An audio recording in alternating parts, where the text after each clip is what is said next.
அனைவருக்கும் வணக்கம். 10ஆம் வகுப்பு புதிய பாடத்திட்டத்தில் கணித பாடத்தில் அமைஞ்சிருக்கிற 4 வகையான தேற்றங்களை நம்ம கண்டிப்பாக கவனத்தில் கொள்ளணும். இந்த 4 வகையான தேற்றங்கள்லேருந்து கண்டிப்பாக தேர்வுக்கு ஒரு தேற்றம் வருவதற்கு வாய்ப்புகள் உண்டு. அதில் இன்றைக்கி நம்ம பார்க்க போகிறது மாற்று வட்டத்துண்டு தேற்றம்.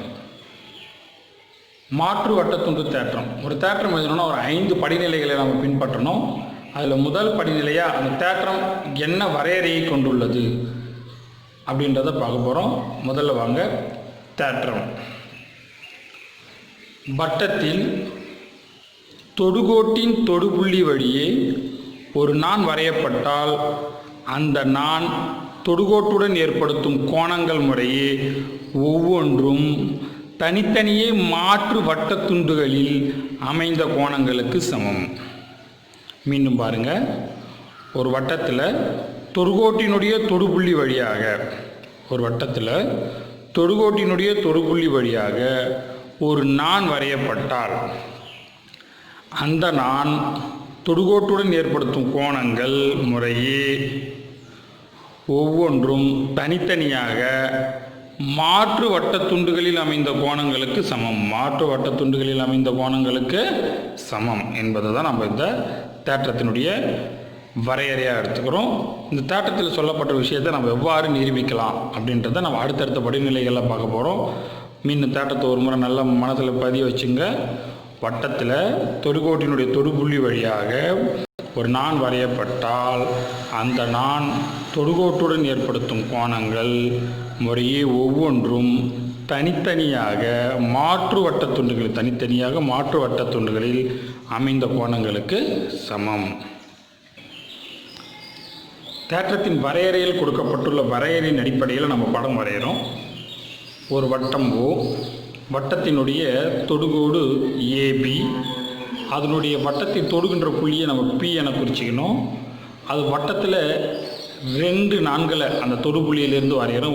ஒரு நாண் பிக்யூ, இன்னொரு நாண் பிடி. இதை தான் நம்ம 2வது தலைப்பில் எழுத போகிறோம். கொடுக்கப்பட்டுள்ளவை என்ற தலைப்பு, அதாவது அந்த தேற்றத்தினுடைய வரையறையில் கொடுக்கப்பட்டுள்ளவை என்னென்ன அப்படின்னு பார்த்தோன்னா, அந்த தேற்றத்தில் கொடுத்துள்ள மாதிரி ஓவை மையமாக கொண்ட ஒரு வட்டம்.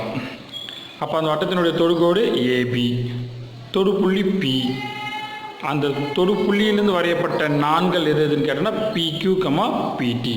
இதுதான் நம்ம கொடுக்கப்பட்டுள்ளவை என்ற 2வது தலைப்பில் நம்ம எழுத வேண்டிய விஷயம்.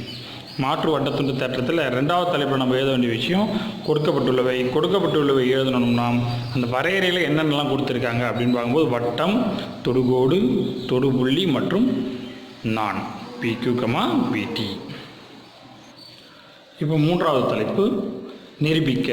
நம்ம என்னென்னலாம் நிரூபிக்க போகிறோம் அப்படின்னு பார்த்தீங்கன்னா, கோணம் QPB = PSQ, கோணம் QPB = PSQ என்ற கோணமும், அதே போல் கோணம் QPA = PTQ, இந்த 2 கோணமும் சமம் என்பதை நம்ம நிரூபிக்க போகிறோம். படத்தில் பார்த்தீங்கன்னா இது உங்களுக்கு புரியறதுக்காக கொடுத்துருப்போம்.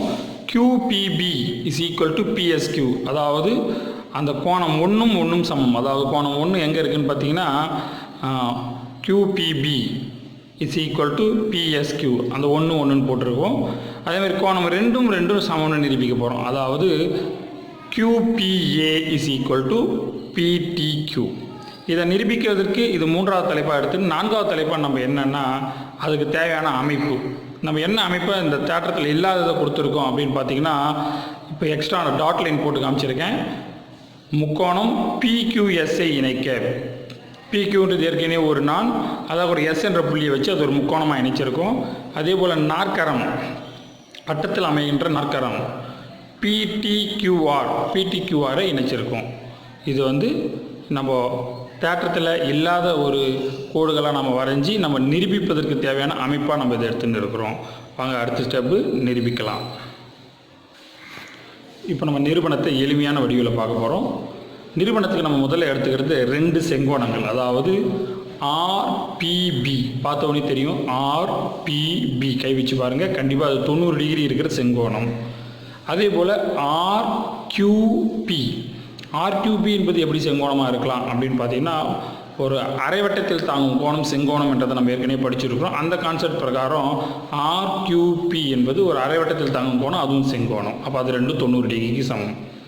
இப்போ நான் இந்த ஆர்பிபி அப்படின்னு சொல்லக்கூடிய லெஃப்ட் ஹேண்ட் சைடை எப்படி பிரிச்சுக்கிறேன்னா ஆர்பிக்யூவாகவும் QPBயாகவும் பிரிச்சுக்கினேன். நல்லா பாருங்கள், ஆர்பிக்யூவாகவும் QPBயாகவும் பிரிச்சுட்டேன். அதே போல் வலது பக்கம் சொல்லக்கூடிய ஆர்கியூபியை நான் எப்படி பிரிச்சிருக்கிறேன்னா QRP மற்றும் ப்ளஸ் RPQ. ஏன்னா ஒரு முக்கோணத்தில், அதாவது QRP என்ற முக்கோணத்தில் ஒரு கோணம் செங்கோணம் ஆகிட்டா மற்ற 2 கோணங்கள் கூட்டும்போது 90 டிகிரி கிடைக்கும். அப்போது ஏற்கனவே Q என்ற கோணம் செங்கோணம் நம்ம சொல்லிட்டோம். அப்போது QRPயும் RPQவும் 90 டிகிரி இருக்கும் கூட்டினா. ஸோ இப்போ நம்ம அது ரெண்டுத்தையும் எழுதியாச்சு.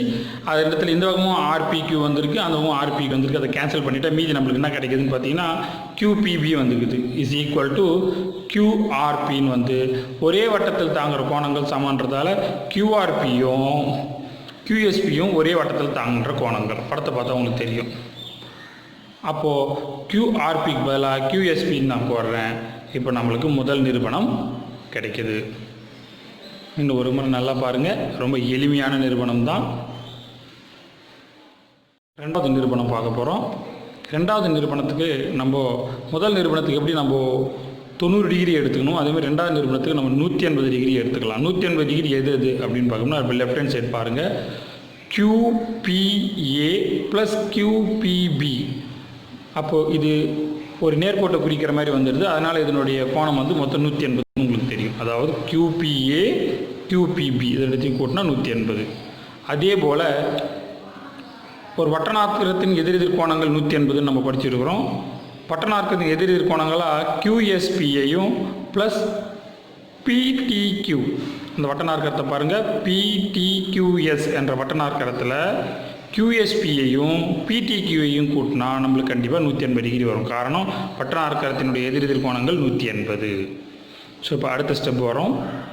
LHS RHSலையும் பார்த்தீங்கன்னா QPA ப்ளஸ் QPB இது LHS ஆகும். RHSல பார்த்தீங்கன்னா QSPன்னு இருக்கு இல்லையா, QSP வந்து எதுக்கு சமம், QPBக்கு சமம்ன்றதை நம்ம சமன்பாட்டு 1ல் நிரூபிச்சிருக்கோம். அதாவது போன நிரூபணமே அதுதான். QSP is equal to QPB என்பதுக்கு சமம். அப்போ அந்த QSPயை எடுத்துகிட்டு அது போல் நான் என்னென்னு போட்டிருக்கேன், QPBன்னு போட்டிருக்கேன். அங்கே பார்த்தீங்கன்னா நல்லா தெரியும். QSPக்கு நேராக கீழே QPBன்னு இருக்கும், ப்ளஸ் PTQ அதை அப்படியே எழுதிக்கலாம். இப்போது QPBக்கும் QPBக்கும் கேன்சல் ஆகிடுச்சு. இப்போ நம்மளுக்கு கிடச்சிக்கிறது என்னன்னு பார்த்தீங்கன்னா QPA is equal to PTQ. இதுதான் நம்ம நிரூபிக்க வேண்டிய ரெண்டாவது நிரூபணம். அப்போ இந்த நிரூபணத்தை நம்ம 180 என்ற கான்செப்ட் அடிப்படையில் நிரூபிச்சிருக்கோம். மீண்டும் நல்லா பாருங்கள், முதல் நிரூபணத்தை நிரூபிச்சிருக்கோம், இது ரெண்டாவது நிரூபணம். therefore சமன்பாடு 1,2 தேற்றமானது நிரூபிக்கப்படுது. இதுதான் நம்ம 10ஆம் வகுப்பில் நாம் தெரிஞ்சுக்க வேண்டிய 4 தேற்றங்களில் 4வது தேற்றம் மாற்று வட்டத்துண்டு தேற்றம். இந்த வீடியோவை மீண்டும் பாருங்கள். மீண்டும் பார்த்து ஒவ்வொரு படிநிலைகளாக, மொத்தம் 5 படிநிலைகள் தான். அந்த 5 படிநிலைகளையும் மீண்டும் பயிற்சி செய்யும்போது இந்த தேற்றமானது நம்மளுக்கு எளிமையானதாக அமையும். இதே போல் பல்வேறு பயனுள்ள வீடியோக்களுக்கு நம்ம சேனலை சப்ஸ்கிரைப் பண்ணுங்கள். தேங்க்யூ.